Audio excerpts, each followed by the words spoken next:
Bom dia, igreja. Tudo bem, meus irmãos queridos? Que o Senhor faça nessa manhã aquilo que só Ele pode fazer, né? Só Ele pode transformar nossos corações, nos atrair a Ele e nos prender com cordas de amor. Só Ele pode fazer isso, né? Então, hoje o Senhor tem algo para compartilhar conosco. E o que Ele tem para nos ministrar nessa manhã vem lá do livro do profeta Jeremias. E o profeta Jeremias é um profeta muito especial. Se você quiser ir abrindo a sua palavra, aí a sua Bíblia está lá em Jeremias 1, 4 e 5, é o primeiro versículo que nós vamos ler, mas nós vamos nos atentar em uma outra porção. Mas eu quero contextualizar um pouquinho você, para você entender como é que foi essa palavra para os primeiros leitores, né? Para aquele povo ali contemporâneo de Jeremias. E também por que eu entendi que essa palavra é muito atual, porque que ela também ministra muito as nossas vidas ainda hoje. O ministério do profeta Jeremias durou uns 40 anos. Ele profetizou durante o reinado dos últimos 5 reis de Judá. E muitas das suas profecias já se cumpriram.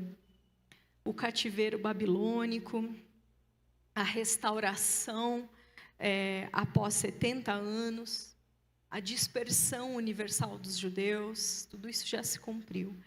E ainda há outras profecias dele que ainda irão se cumprir, né? Como o recolhimento final de Israel, a era do reino e o dia do juízo. Jeremias, ele tentou avisar o povo de que se eles não mudassem de vida, se eles não mudassem a disposição do coração deles, se eles não abandonassem a desobediência, eles seriam levados prisioneiros para a Babilônia. Então, ele profetizou e ele mesmo depois pôde testemunhar, né? Ele estava lá quando a Babilônia invadiu Judá, levou o primeiro grupo de judeus cativos para a Babilônia. Nesse grupo estavam Daniel e seus amigos. Depois ele testemunhou a Babilônia voltando e levando o segundo grupo de prisioneiros para a Babilônia. Nesse segundo grupo estava o profeta Ezequiel, contemporâneo também de Jeremias. E aí, então, o que acontece? A Babilônia, ela destitui o rei de Judá e coloca o seu próprio governador, Gedalias. Mas o povo de Judá se revolta, se rebela contra o governo da Babilônia e assassina o governador deles. E aí, com medo da reação da Babilônia, eles falam: a gente matou o governador deles, acho que eles vão voltar aqui e vão acabar com todo mundo, melhor a gente fugir. Vamos fugir para o Egito. E então eles dizem: mas vamos consultar primeiro o Senhor, vamos pedir para Jeremias consultar o Senhor, para ver se é isso mesmo que a gente tem que fazer. E aí, Jeremias consulta o Senhor, e o Senhor diz para eles: não vão, não vão. E quando Jeremias entrega essa palavra ao povo, o povo diz assim: isso não é palavra de Deus, não, nós vamos, e vamos te obrigar a ir com a gente. O povo não ouve o recado de Deus através de Jeremias, vai para o Egito e leva Jeremias e Baruque juntos, obrigados. Levam eles como um amuleto, como se fosse uma proteção mágica contra a ira de Deus. Assim que eles viam os homens de Deus, muitas vezes. E então, amados, Esse foi um pouquinho do contexto. E quando eu cheguei nesse capítulo 5, eu vi que o Senhor tinha algo para compartilhar conosco. Jeremias, a primeira coisa que a gente precisa entender, e por que eu acho que a palavra dele fala muito conosco ainda hoje. Jeremias não fala com incrédulos. O discurso de Jeremias não é direcionado a ateus ou pessoas do mundo. As profecias de Jeremias, boa parte delas, se dirigem ao povo de Deus.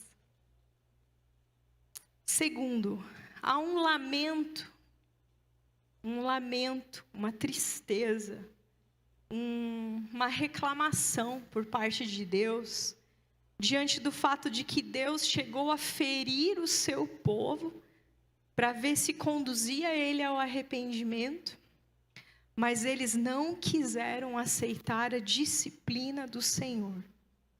E no capítulo 5, versículo 3, diz que eles endureceram o coração, eles endureceram o seu rosto, e eles decidiram permanecer no pecado. Amados, isso é muito triste. Eu não sei quantos de vocês já puderam testemunhar essa mesma ação na vida de alguém. Você percebe Deus, pelo seu amor, exercendo ali uma disciplina, para ver se a pessoa se arrepende, muda, e você vê ela se endurecer ainda mais. Isso é muito triste. E então, diante deste cenário, diante dessa postura de coração desse povo, o Senhor fala que algo está acontecendo na terra. E Ele descreve esse algo que está acontecendo na terra como algo espantoso, assombroso e horrível, vil, imundo, sujo. O que seria isso?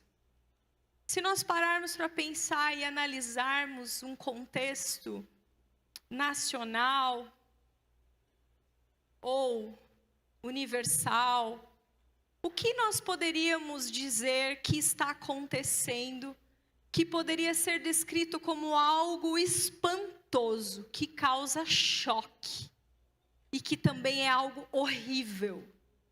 O que vem à sua mente? Vamos ver o que o Senhor diz que é isso. Abram comigo Jeremias 5. Jeremias 5. Oi? Não entendi. Ah, tá bom. Obrigada. Jeremias 5, versículos 30 e 31. Pode se colocar de pé, por gentileza, para nós lermos juntos? Se você não trouxe a Bíblia, vai estar no telão também, queridos. Diz assim: uma coisa espantosa e horrível acontece nessa terra. Os profetas profetizam mentiras. Os sacerdotes governam por sua própria autoridade. Em outra versão, essa está um pouquinho diferente, mas diz: os profetas os sacerdotes governam em proveito próprio. E olha o que é triste. E o meu povo gosta dessas coisas. Mas o que vocês farão quando tudo isso chegar ao fim? Podem se assentar.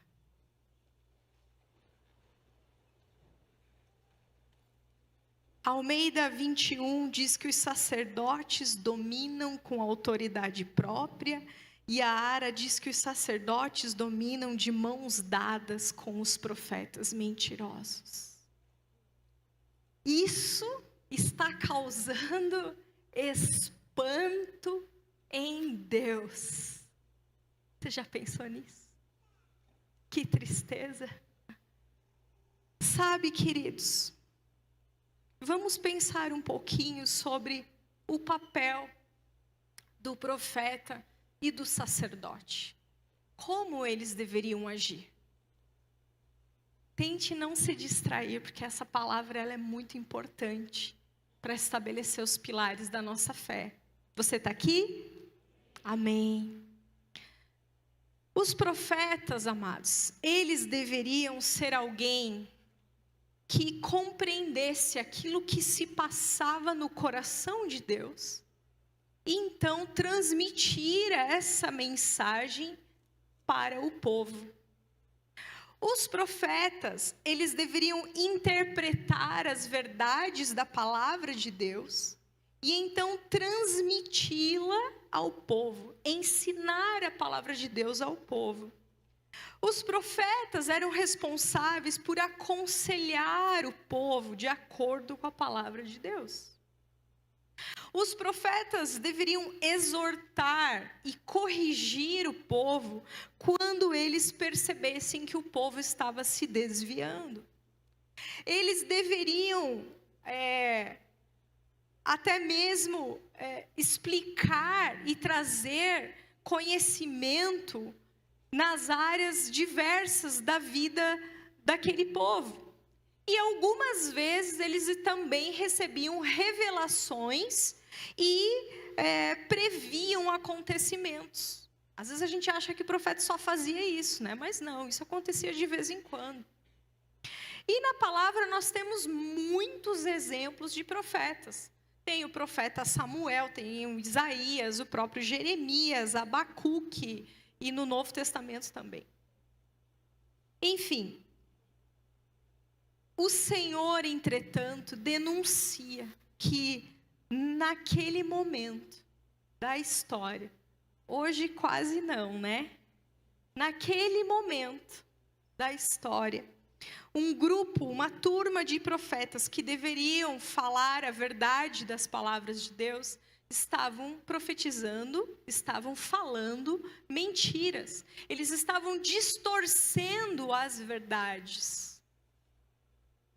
Eles estavam dizendo, vai ficar tudo bem, não se preocupem, quando não vai ficar tudo bem, não iria ficar tudo bem.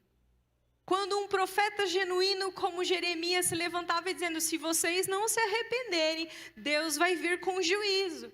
E os falsos profetas diziam, não ouçam ele, não é verdade. Deus vai nos abençoar, porque Deus é bom e Deus é amor.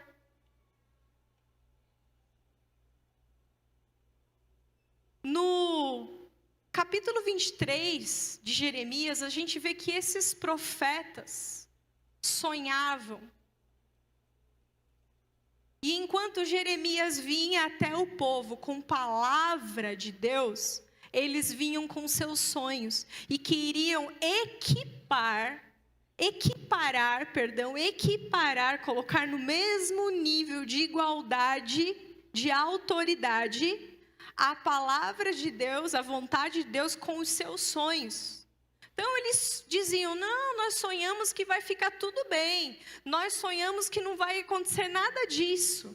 E diziam ao povo para confiar nos sonhos deles. Esses falsos profetas, eles ignoravam aquilo que Deus falava para agradar a sua plateia. E vamos falar um pouquinho sobre os sacerdotes, que diz que essa turma de sacerdotes reprovados estavam governando em benefício próprio e governando com governo próprio, mediante a sua própria autoridade, né? Os sacerdotes, amados, eles deveriam mediar naquele tempo a adoração a Deus. Eles representavam Deus ao povo e representavam o povo a Deus. Eles recebiam e cuidavam das ofertas e sacrifícios que o povo levava. Eles fiscalizavam os animais para os sacrifícios, porque a palavra ensina que as ofertas, os sacrifícios que o povo trazia, os animais tinham que ser perfeitos, sem mancha, sem defeito, porque o Senhor já queria ali nos ensinar que para o Senhor nós damos o melhor, nós não damos da sobra, nós não damos aquilo que nós não queremos mais, nós não damos aquilo que a gente está desprezando, para o Senhor nós damos o nosso melhor. Então os sacerdotes deveriam fiscalizar esses animais. Eles deveriam também ensinar a palavra, eles eram responsáveis por conduzir o povo de Deus em uma vida de santidade. Os sacerdotes, eles também exerciam funções sociais, eles eram também tipo um inspetor sanitário. Se alguém dentre o povo estivesse com uma doença contagiosa, ele dizia que aquela pessoa deveria então se isolar por um tempo da comunidade. E também exerciam outras funções envolvendo questões jurídicas e tudo mais. Mas não estes sacerdotes que Jeremias está confrontando. Esses sacerdotes que Jeremias está confrontando, eles não estavam governando o povo com autoridade divina. Eles mesmos se deram autoridade, eles mesmos se incumbiram do direito de decidir e ordenar coisas ao povo, e eles não estavam buscando os interesses de Deus, mas os seus próprios interesses. Eu não sei você, mas eu acho isso muito atual. Infelizmente. Então, eu fiquei imaginando como era a dinâmica desses ministros. Eu fiquei imaginando pessoas chegando para o sacerdote falando: olha, sacerdote, eu trouxe um animal aí para oferecer para o Senhor.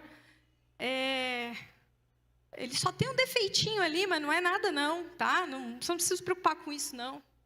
E você pode recolher aí, porque importante é trazer, né? Importante é a intenção do coração. Mas assim, eu trouxe umas outras coisas também. Eu trouxe umas tâmaras para o Senhor, eu trouxe um pouquinho de óleo, de oliva para o Senhor.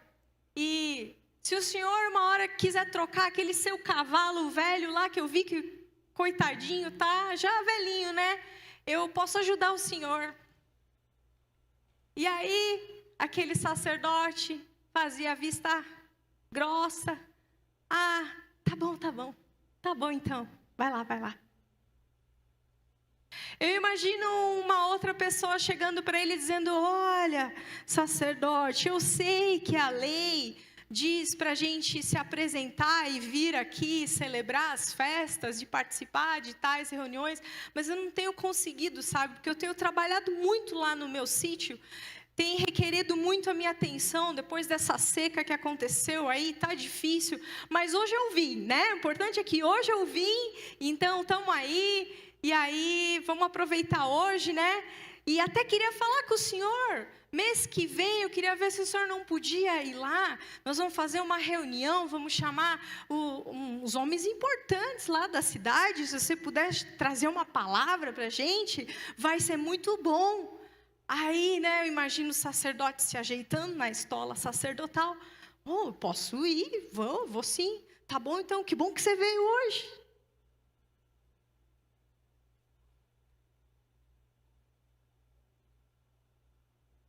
As pessoas que deveriam conduzir o povo de Deus a um estilo de santidade e devoção a Deus, para servir de modelo para os povos ao redor.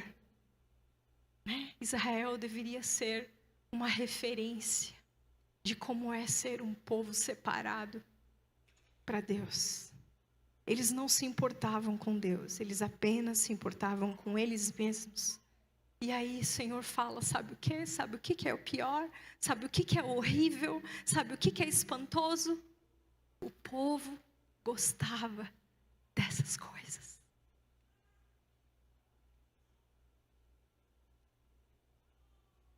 Eu fui fazer uma pesquisa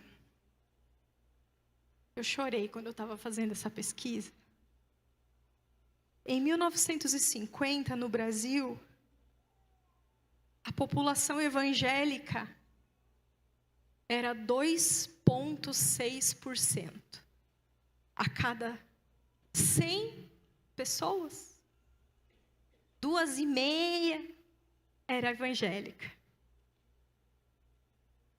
Em 2020, 70 anos depois, esse número subiu para 31%. 31%. Você já imaginou isso, meus irmãos? Que quase 1/3 da população se considerava evangélica? Você já imaginou qual o impacto disso na sociedade? Se a cada 100 ali, pensa, 1/3 fossem pessoas tementes a Deus, proclamadores do Evangelho, qual o impacto disso nas estatísticas de violência, nas estatísticas de corrupção, de suicídio? A notícia ruim é que o número de evangélicos cresceu muito, mas a realidade não melhorou. Aliás, outra coisa que fiquei chocada, eu fui pesquisar e descobri que o índice de divórcio entre evangélicos católicos, praticantes de outras religiões ou pessoas que se dizem não creem em religião alguma, é exatamente o mesmo. O mesmo. Por que os evangélicos não estão causando o impacto que deveriam causar? Os embaixadores do reino dos céus. Por quê? Meditando nesse texto, eu entendi que muitos deles creem em um falso evangelho. Seguem profetas mentirosos, sacerdotes interesseiros, e o povo gosta disso. E isso é espantoso e horrível.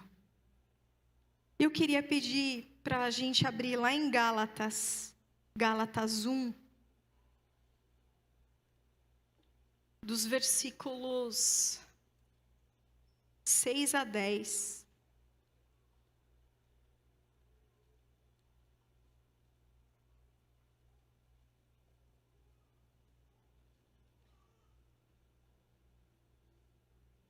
Gálatas 1 diz assim: admiro-me de que vocês estejam abandonando tão rapidamente aquele que os chamou pela graça de Cristo para seguirem outro evangelho, que na realidade não é o evangelho. O que ocorre é que algumas pessoas os estão perturbando, querendo perverter o evangelho de Cristo. Mas, ainda que nós, ou um anjo dos céus, pregue um evangelho diferente daquele que pregamos a vocês, que seja amaldiçoado. Como já dissemos, agora repito, se alguém anuncia a vocês um evangelho diferente daquele que já receberam, que seja amaldiçoado.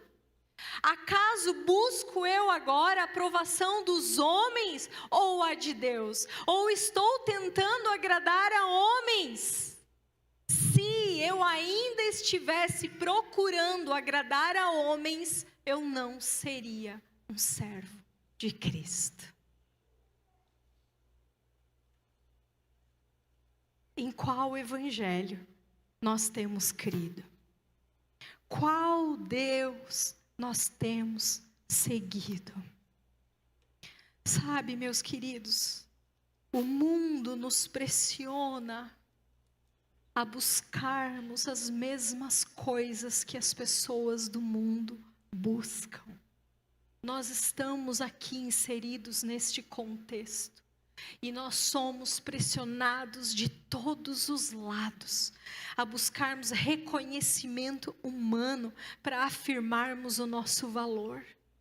Nós somos pressionados a buscarmos o sucesso profissional, ainda que seja custando o tempo que nós deveríamos gastar servindo a Deus, forjando o caráter de Cristo em outras vidas. Ainda que custe o tempo que nós deveríamos gastar com a nossa família, na educação dos filhos. O mundo não está nem aí para isso, o custo do sucesso. Ele nos pressiona, queridos, a termos como alvo a aquisição cada vez mais bens, cada vez mais viagens, um lazer sem fim. A nos entregarmos, queridos, aos prazeres da carne e dos olhos, através dos novos vícios moralmente aceitos. Horas e horas e horas em redes sociais, em séries de TV, cultuando o corpo, glutonaria, preguiça, hedonismo, o amor, a idolatria ao prazer. E há sacerdotes, há ministros que estão de acordo com isso. E o foco da mensagem deles é mais ou menos assim: como viver o céu aqui na terra. Talvez os temas das mensagens sejam 5 passos para quebrar a maldição das finanças. Ou como realizar seus sonhos e viver os planos de Deus. Talvez seja como aumentar a sua fé e desfrutar das bênçãos de Deus.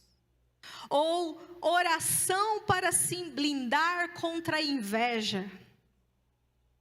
Talvez saindo do deserto e herdando a terra prometida agora.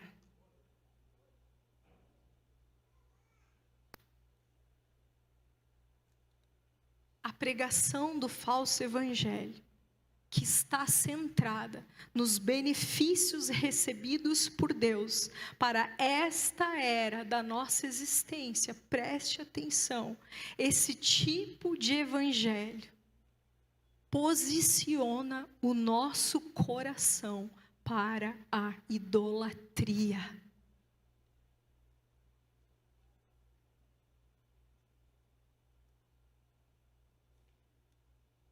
Amados, sabe o que é um ídolo?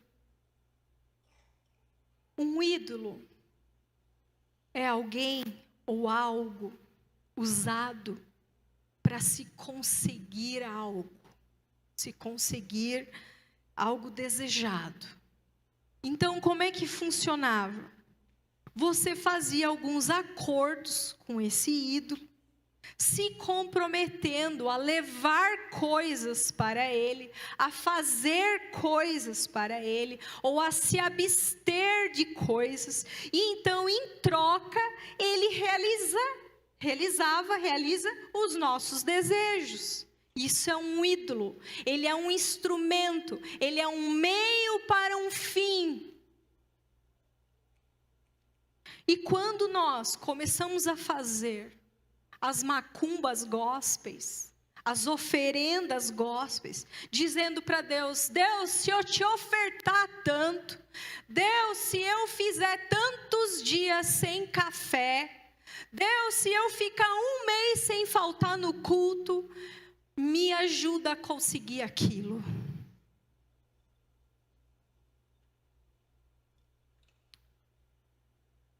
Quando nós fazemos isso, nós estamos nos relacionando com um ídolo criado pelas nossas próprias mentes, que não é o Deus da Bíblia.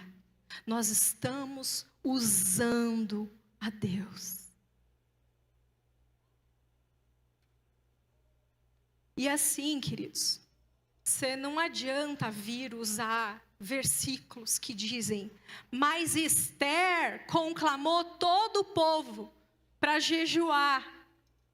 Sim, mas não para trocar de carro. Foi para que o povo de Deus não fosse dizimado por uma estratégia demoníaca. Quantas vezes nós já jejuamos porque o demônio, o Satanás ainda quer destruir o povo de Deus? Daniel também ficou sem iguarias, pastora Sheila.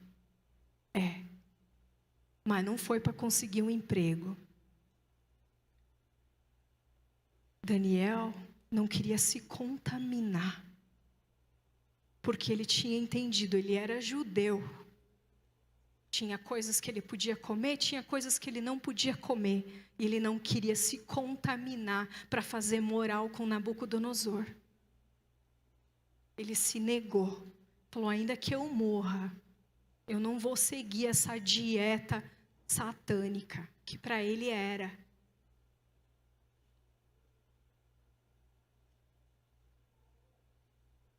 Quem está entendendo?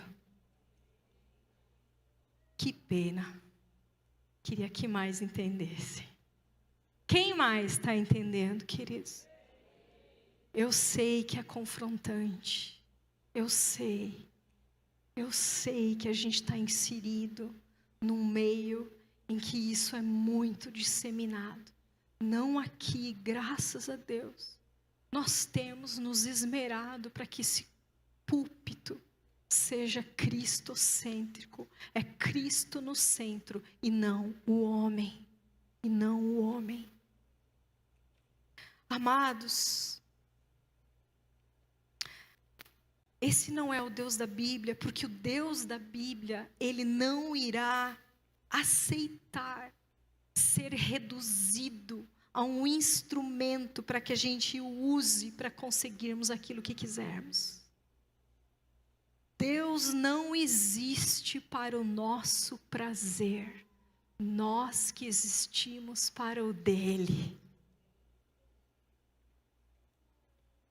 Alguns sacerdotes poderiam dizer: olha, aquele propósito, aquela oferenda que você fez não deu certo, que de certo tem que quebrar alguma maldição. Eu acho que eu tenho que orar. Acho que quando eu orar, vai acontecer. Sabe o que eles querem com isso? Gerar uma dependência de você. Uma dependência, eles querem que você se sinta dependente deles. Dependente emocionalmente. Dependente espiritualmente. E sabe o que é o pior? O povo gosta disso. O povo gosta. Porque aí, sabe por que gosta? Que eles não precisam nem orar. O sacerdote ora. Pastor, meu casamento está ruim, as finanças estão ruins, a saúde está ruim. O que eu faço? Sem perguntar como é o relacionamento com a esposa, com o marido. Sem perguntar como ele administra as finanças, só perguntando se ele é dizimista. Sem perguntar como andam os hábitos alimentares dessa pessoa, o pastor diz: nós vamos fazer um propósito. 15 dias. Você vai ver como vai mudar. E sabe o quê? O povo adora isso. Sabe por quê? Porque daí ele não precisa repensar o seu casamento. Não precisa aprender a se relacionar com a esposa, não precisa aprender a servir como Cristo serviu em sacrifício. Não precisa aprender a tocar nos assuntos importantes, nos elefantes brancos. Porque aí o povo não precisa estar com dificuldade financeira muitas vezes e acha que dar o dízimo resolve tudo. Mas ele não precisa repensar o padrão de vida que ele leva. E talvez ele tenha que parar de ostentar um padrão que ele não tem condições de ter. Aí ele não tem que pensar em vender o carro e comprar um mais simples, porque aquela prestação está sufocando ele. E ele acha que é o gafanhoto devorador.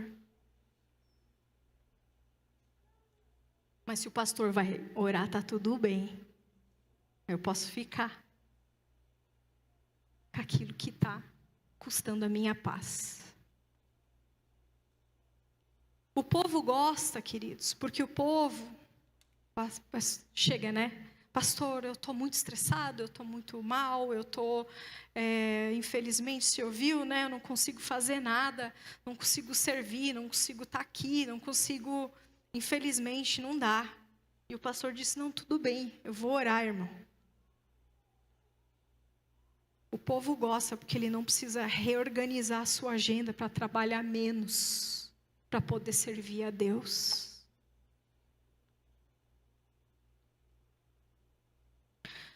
O povo gosta que ore quando está mal da saúde, só ora. Não preciso repensar meus hábitos. Eu prefiro que o pastor ore, e eu não estou falando contra a oração. A gente está sempre orando por pessoas com problemas de saúde, e Deus cura. Mas eu estou te falando que tem coisas que é nossa responsabilidade. Se você talvez tenha um problema crônico, sei lá, estômago, esôfago, talvez a questão não seja orar, talvez a questão seja entender que o nosso corpo não foi construído para processar aquela porcaria que às vezes a gente chama de comida. O nosso corpo não foi feito para isso. Então, talvez a gente tenha que orar e a gente tenha que fazer a nossa parte. Vocês estão entendendo, irmãos? Queridos, o povo gostava daquelas coisas, e ainda hoje gosta, porque não precisa entender que hoje em dia não tem mais mediador. Não tem mais mediador. O véu se rasgou. Você pode chegar diretamente diante de Deus através do sangue de Jesus. Ele morreu para que você não dependesse mais de ninguém para chegar diante da face de Deus. Só que como o povo no deserto, que quando aquela montanha começou a sacudir, a fumegar, o povo chegou para Moisés e disse, não, sobe você. Fala você com ele, nós não queremos ir, porque pode ser que a gente morra. Ainda hoje, tem um povo dizendo, eu não quero chegar perto de Deus. Deus vai pedir para eu morrer para as minhas vontades, para eu morrer para os meus desejos, para eu morrer para os meus vícios. Vai você falar com ele. Você não quis assumir essa vida aí de ministério? Você não quis entregar a sua vida? Vai você falar com ele. Lembra de pedir por mim.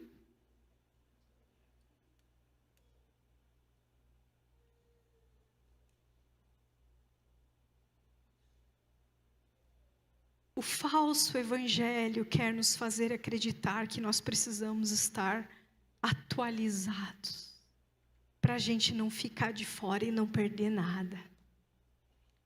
Aí a gente fica escravo das tendências e a gente não enxerga que a gente está perdendo o principal: intimidade com Deus e viver os propósitos de Deus para as nossas vidas. O falso evangelho diz que nós precisamos ter influência, seguidores, admiradores. E eu te pergunto, para que ter influência se não tivermos água viva para oferecer aos seguidores sedentos?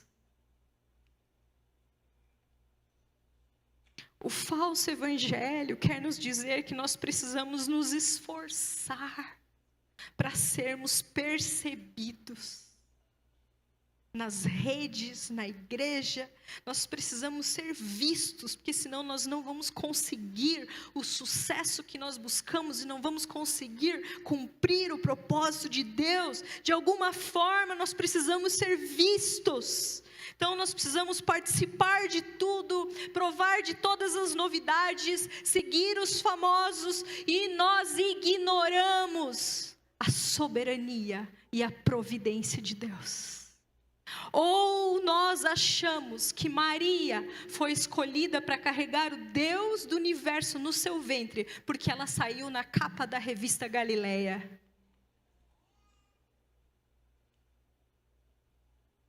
Ou será que nós achamos que Zacarias caiu no sorteio de oferecer incenso ao Senhor naquele dia no templo, porque ele tinha 100 mil seguidores no Insta Jerusalém?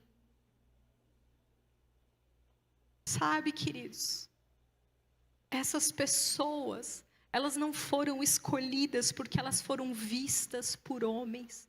Elas foram escolhidas porque elas viviam diante da face de Deus. Diante da face de Deus, onde você tem passado os seus dias.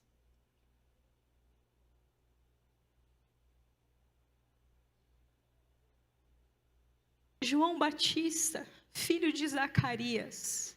Zacarias foi sacerdote, João Batista vinha de uma linhagem de sacerdotes. Ele poderia fazer uso do seu direito, de sua linhagem sacerdotal, e ele poderia ficar em Jerusalém e servir lá no templo. João Batista poderia ter feito isso. Lá ele seria visto, ele seria bajulado, e se ele dançasse a música conforme os famosos círculos religiosos, se ele dançasse conforme a música deles, queridos, ele de repente poderia ser chamado para ministrar em sinagogas importantes, com grande visibilidade. Ele poderia ser amigo de líderes reconhecidos. Mas João sabia que o sacerdócio de Jerusalém estava corrompido. E ele abriu mão do seu direito de estar no maior centro religioso da época, para não abrir mão da sua intimidade com Deus. Ao invés de buscar um lugar ao sol em Jerusalém, João Batista preferiu se retirar para o deserto. E ali ele ficou escondido no Senhor, escondido em Deus. Queridos, às vezes o Senhor nos dá um microfone na mão para falarmos a mais pessoas. E às vezes Ele nos esconde para Ele. E isso precisa ser suficiente para nós. Talvez o Senhor não te dê uma plataforma. Talvez Ele te queira para Ele. Talvez Ele te queira num lugar onde você vai ministrar diante dEle. E se for da vontade dEle, você vai transbordar para alguns e também, talvez, para muitos. João Batista tinha alguns discípulos. É verdade, as multidões foram até ele. Ele não precisou permanecer em Jerusalém para poder falar às multidões. As multidões foram até João no deserto. E sabe o que mais? Vamos ler lá em Lucas 7.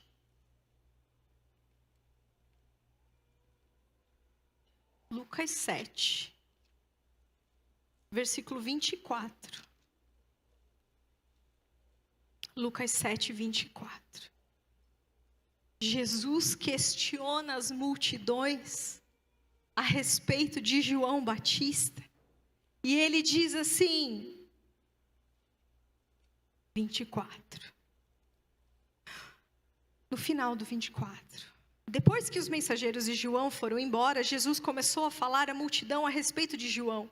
O que vocês foram ver no deserto? E aprendi que essa pergunta é interessante, porque quem vai ouvir um profeta, não importa o que ele vai ver, ele quer ir ouvir.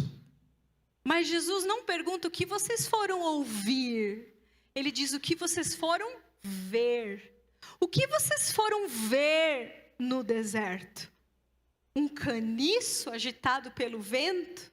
É um homem inconstante, ora crê, ora não crê, ora teme, ora não teme, ora serve, ora não serve, ora está disposto, ora está revoltado. O que vocês foram ver? Um homem vestido de roupas finas? O que vocês foram ver? A camisa, a marca da camisa do pregador? O tênis do pregador? O que vocês foram ver? Os que vestem roupas esplêndidas e se entregam ao luxo estão nos palácios. Para ver essas coisas, busquem quem está se entregando ao luxo.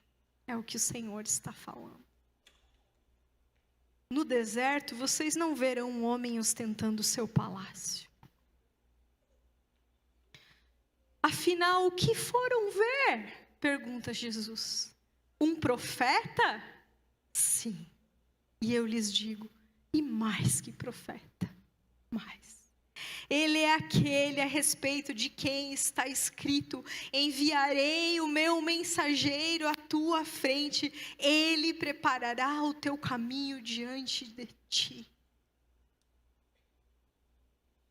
Por que ele era mais do que um profeta? Porque João Batista não deixou de exercer o seu sacerdócio, ainda que não estivesse em Jerusalém. Ser um sacerdote era estar continuamente diante da face de Deus. Hoje nós não precisamos mais de um sacerdote para estarmos diante da face de Deus, porque o supremo sacerdote, Jesus, nos abriu o caminho. Então hoje nós podemos exercer o nosso sacerdócio. Foi isso que ele fez de nós, povo santo, geração eleita, sacerdócio real.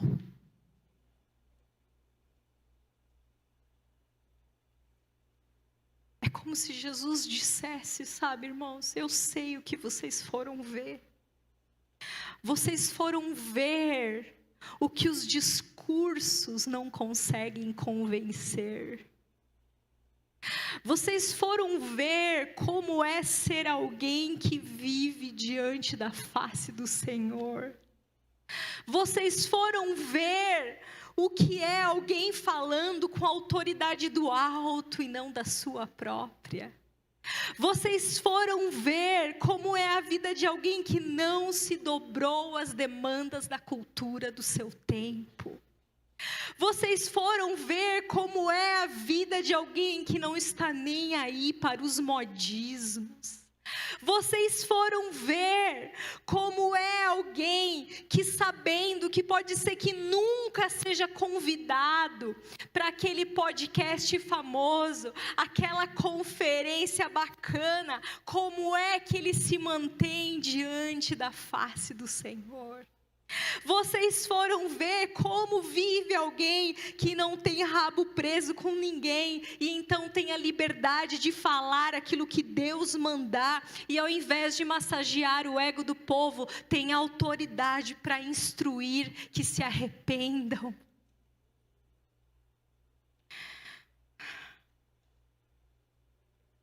Vocês foram ver como é a vida de quem viaja com pouca bagagem, porque o seu acúmulo está no céu.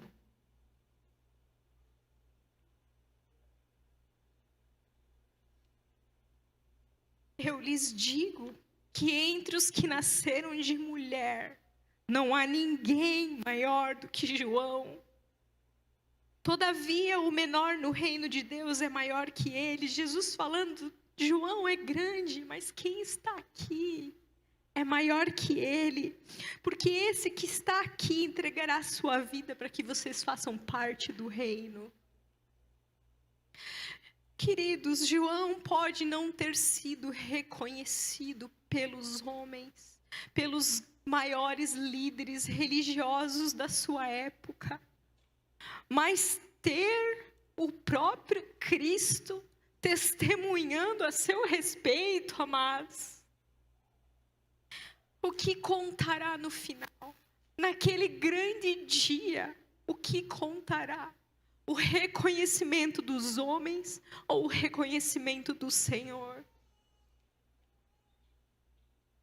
Nós não podemos mais aceitar vivermos conforme o falso evangelho.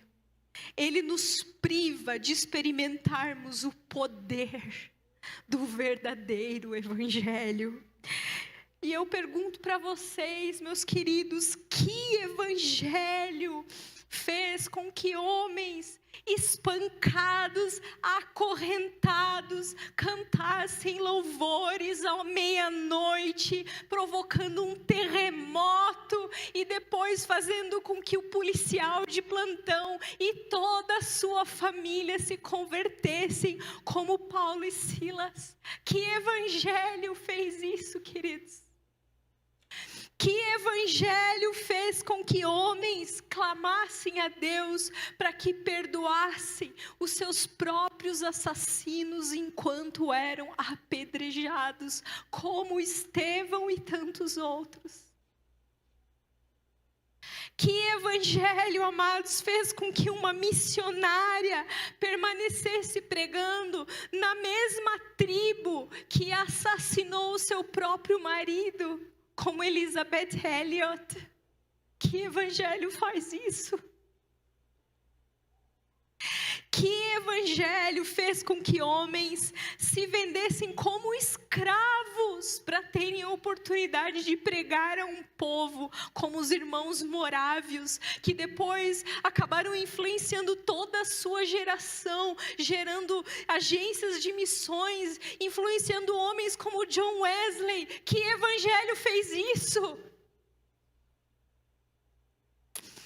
Que evangelho permite que filhos anônimos ao mundo perseverem servindo a Deus com paixão e devoção, ainda que não realizem os mais nobres sonhos terrenos? Não foi o evangelho da prosperidade. Não foi o evangelho da prosperidade que afirma que Deus tem o melhor dessa terra, aqui e agora, para todos que têm fé. Não foi o evangelho triunfalista, dizendo que somente quem desfruta de prosperidade financeira, de boa saúde e prestígio entre os homens é que é abençoado e aprovado por Deus. Não foi esse evangelho.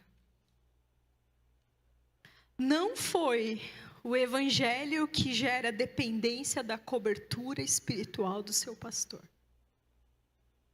ao invés de te conduzir a um relacionamento pessoal e vivo com o seu Senhor. Queridos, o que aqueles homens viram que muitos evangélicos brasileiros ainda não viram? Eles viram o Cristo, o Deus encarnado, obediente, santo e servo. Eles viram esse mesmo Cristo sofrendo, padecendo e sendo morto. E sabe o que mais? Eles viram um defunto voltar à vida. Eles viram o Cristo ressurreto, os convidando para seguir. E a esse Cristo eles dedicaram a sua vida. Esse evangelho é que eles creram. Esses homens, eles ousaram crer em toda a Escritura, não somente nas caixinhas de promessas. Você crê em toda a palavra de Deus? Você crê em toda, de Gênesis a Apocalipse? O que você lê no teu tempo devocional? O que você lê para conhecer o único Deus verdadeiro, que por sua própria escolha decidiu se revelar através disso daqui e do seu Filho Jesus? É aqui que se conhece Deus. É por aqui que se conhece Deus. Se você lê só os Salmos, não me diga que você crê em toda a palavra.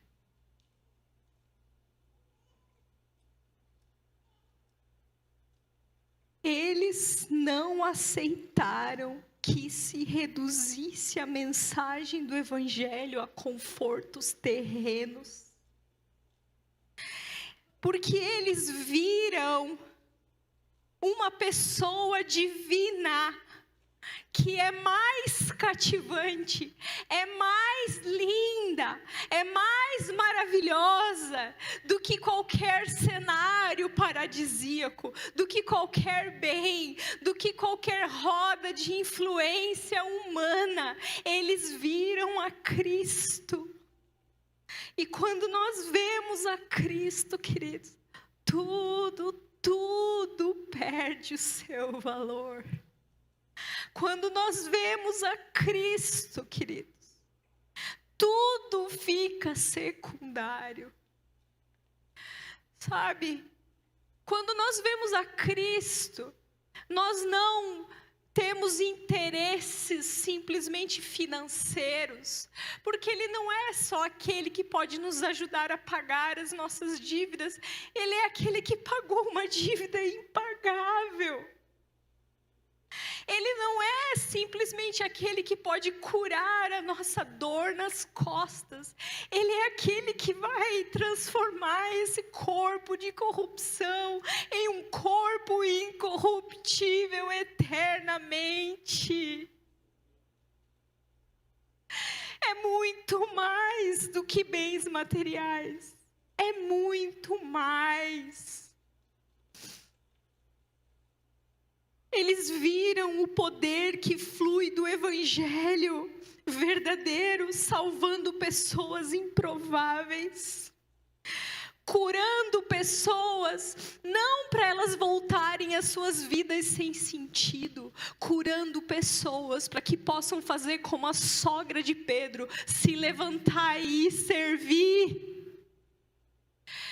Eles viram um poder que flui do Evangelho, que restaura corações despedaçados, restaura relacionamentos quebrados, transforma casamentos e não é de fachada. Eles viram o poder que flui de um Evangelho verdadeiro, que liberta homens e mulheres de vícios de pornografia desde a sua juventude. Eles provaram do poder de um Evangelho que leva pessoas a enfrentarem a morte completamente em paz. E não se agarrando a tudo, como se essa terra fosse tudo o que temos. O povo no deserto focou tanto na herança, na terra prometida, que eles desprezavam as manifestações da presença de Deus. Quantas vezes você está tão focado na herança que você acha que te pertence, na terra prometida, que você tem desprezado as manifestações da presença de Deus? Eles decidiram não exigir a sua herança até que Jesus tenha a dele. Nós somos a herança do Senhor. Não é o que você pode fazer, é quem você está se tornando. Quem você está se tornando. é quem trabalha com você, quem faz com você, quem vive com você, quem come à mesa com você, quem se relaciona na sua casa com você, quem trabalha lá na empresa com você. É disso que nós estamos falando. Da herança de Jesus. Como nós podemos clamar a Deus que nos dê a nossa herança, se nós não estamos nem aí para a herança dele? Uma noiva santificada, gloriosa, pura e apaixonada. Quantos de vocês já viram uma noiva nem aí para o seu casamento, querendo adiar o seu casamento? Quem aí já viu uma noiva assim? Mas nós parece que a gente diz: não, Senhor, não sei se eu quero que o Senhor venha já, não precisa vir já, eu ainda quero comprar minha casa, eu ainda quero fazer isso e aquilo. Que noiva faz isso?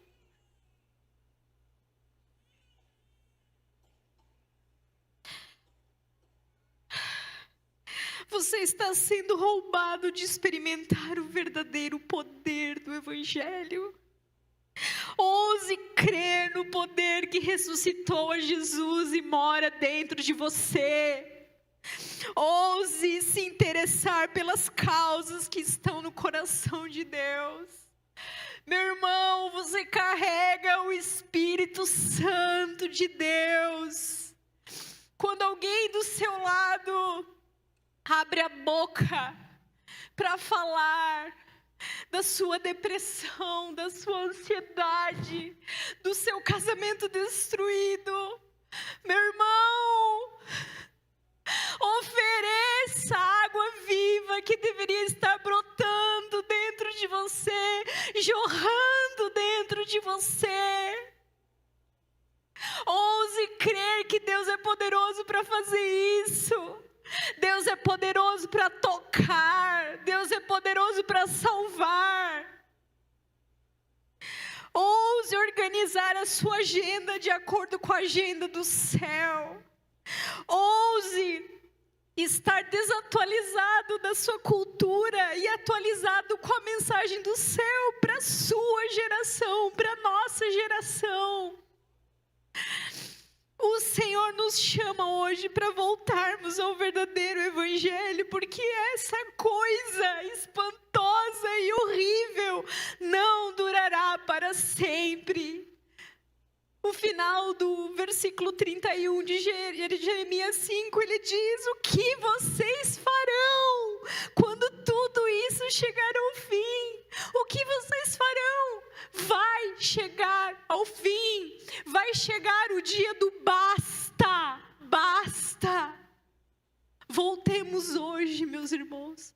Coloquem-se de pé, o louvor pode subir. Voltemos hoje, meus queridos, ao verdadeiro e genuíno Evangelho.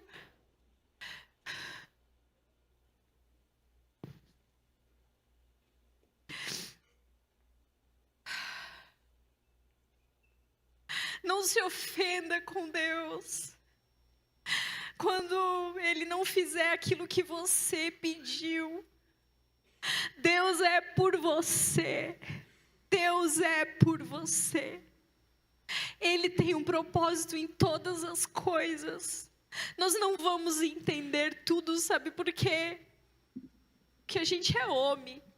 A gente não é Deus. Só Deus entende todas as coisas. Não vamos exigir que a gente saiba de tudo. Ele não exige que a gente saiba, Ele exige que a gente creia. Creia que Deus é bom, Deus é santo, Deus é justo e Deus nos ama.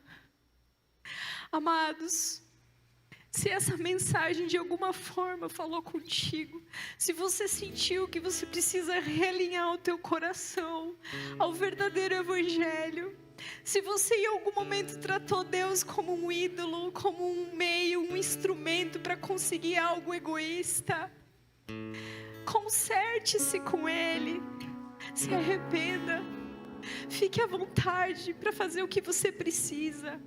Pode ser no seu lugar, pode ser aqui, diante da plataforma, fique à vontade, mas reaja Reaja se o Senhor falou contigo. Se você precisa,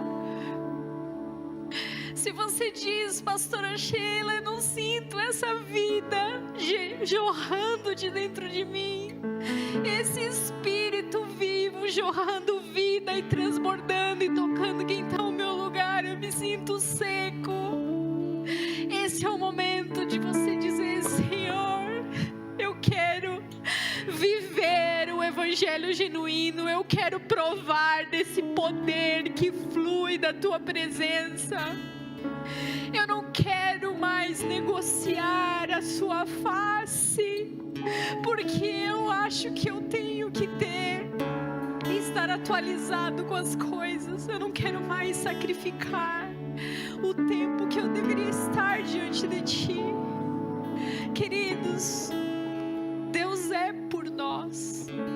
Ele é um Pai bom e generoso. Ele é muito generoso. Ele é muito, Ele não é avarento, Ele não é. Mas tem coisas que Ele precisa gerar no nosso interior como um bom Pai.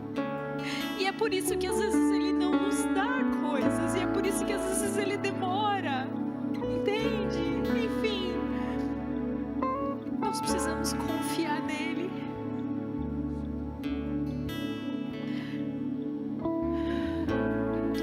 Vamos falar com o Senhor.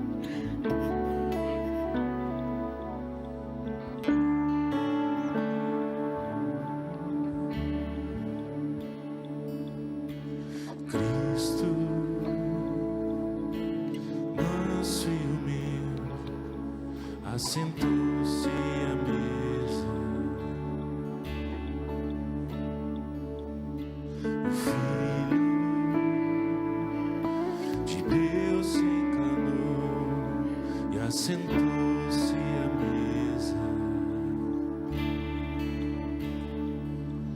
Ele partiu o pão, Ele serviu o vinho, nos deu plena comunhão.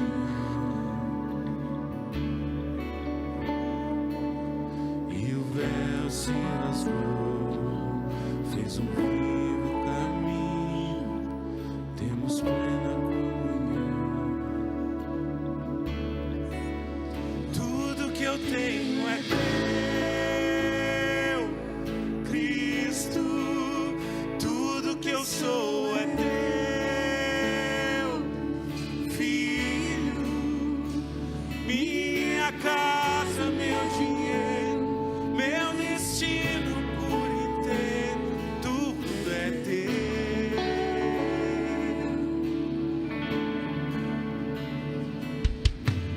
Cristo, manso e humilde, assentou-se à mesa. O Filho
eu sou é teu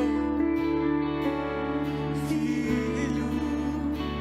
Minha casa, meu dinheiro, meu destino por inteiro, tudo é teu. Sim, Senhor. Nos achegamos diante de Ti, Senhor, por esse novo e vivo caminho, trilhado pelo Teu sangue precioso, Senhor. Teu sangue precioso que verteu naquela cruz.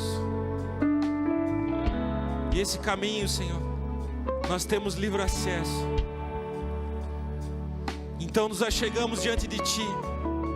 Essa é a hora, queridos. Rasgue o teu coração diante dele. Se porventura ainda existe algum resquício de algum evangelho que não é o verdadeiro dentro do nosso coração, Senhor, alinha o nosso coração, que todo poste ídolo, todo ídolo criado, Senhor, por nós mesmos, todo entendimento enganoso, Senhor, que caia por terra, Senhor. Nos dê consciência, Senhor.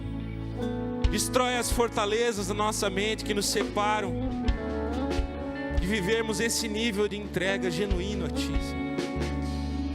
Esse nível de entrega, Senhor, e esse senhorio que devemos a Ti, sem a busca de aprovação humana, sem a busca de aplausos, Senhor, mas uma busca, Senhor, por intimidade contigo. Uma busca, Senhor, por viver algo genuíno, que agrade a Ti, Senhor. Queremos Te adorar com tudo que somos, tudo que temos. Tudo pertence a Ti, Senhor. Nos dê um coração humilde, quebrantado. Em nome de Jesus. Nós vamos cantar essa canção mais uma vez. Você que... eu vou fazer uma oração encerrando. Mas você que deseja vir até aqui à frente e ficar mais um tempo na presença do Senhor, fique à vontade para isso. Você que precisa ir, que Deus te abençoe. Senhor, leva em segurança os meus irmãos, aqueles que precisam ir para casa. Guarda a nossa entrada e a nossa saída. Em nome de Jesus. Você que precisa ir, você está liberado, o culto está encerrado. Você que deseja chegar talvez até aqui à frente ou dobrar os teus joelhos aí, fique à vontade. Te adoramos, Jesus. Tudo que eu tenho